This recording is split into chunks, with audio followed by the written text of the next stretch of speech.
Hello guys, ഇന്ന് ഏതാണ്ട് മടി പിടിച്ചൊരു ദിവസമായിരുന്നു. എനിക്കാണെങ്കിൽ വിശന്ന് പണ്ടാറണങ്ങിയിട്ട് വയ്യ, ഫുഡ് ഉണ്ടാക്കാനാണെങ്കിൽ ഒട്ട് വയ്യേതാനും. അപ്പോഴാണ് ഈ സാധനങ്ങളെല്ലാം എൻ്റെ കൈ കിട്ടിയത്.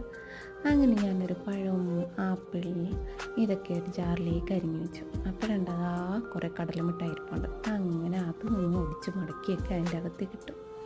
അത് കഴിഞ്ഞപ്പോൾ അതാ കുറച്ച് ഡേറ്റ്സ് ഇരിപ്പുണ്ട്. എന്നാൽ ഡേറ്റ്സ് ആയിട്ട് കുറയ്ക്കണ്ടെന്ന് വിചാരിച്ചിട്ട് അതും കൂടി അതിലേക്ക് ആഡ് ചെയ്തു. പിന്നെ പാലില്ലാണ്ട് ഷേക്ക് ഉണ്ടാക്കാൻ പറ്റില്ലല്ലോ. അങ്ങനെ പിന്നെ ഞാൻ കുറച്ച് പാലെടുത്തതിലേക്ക് ഒഴിച്ചു. എന്നിട്ട് അതെല്ലാം കൂടി മിക്സിയുടെ ജാറിലേക്ക് ഇട്ട് ഒന്നടിച്ചെടുത്തു. അപ്പോഴത്തേക്ക് അതാ കുടിക്കാനുള്ള ഷേക്ക് റെഡിയായി. ഫുഡ് ഉണ്ടാക്കാൻ മടിയുള്ള ദിവസങ്ങളിലൊക്കെ ഇതൊക്കെ ആയിരിക്കും ആഹാരങ്ങളൊക്കെ. അങ്ങനെ എൻ്റെ ഷേക്ക് റെഡിയായി. ഞാനങ്ങനെ അതെടുത്ത് കുടിച്ചു. പിന്നെ ഒരു ഉറക്കം. ആഹാ, എങ്ങനെയുണ്ട്? സൂപ്പറല്ലേ?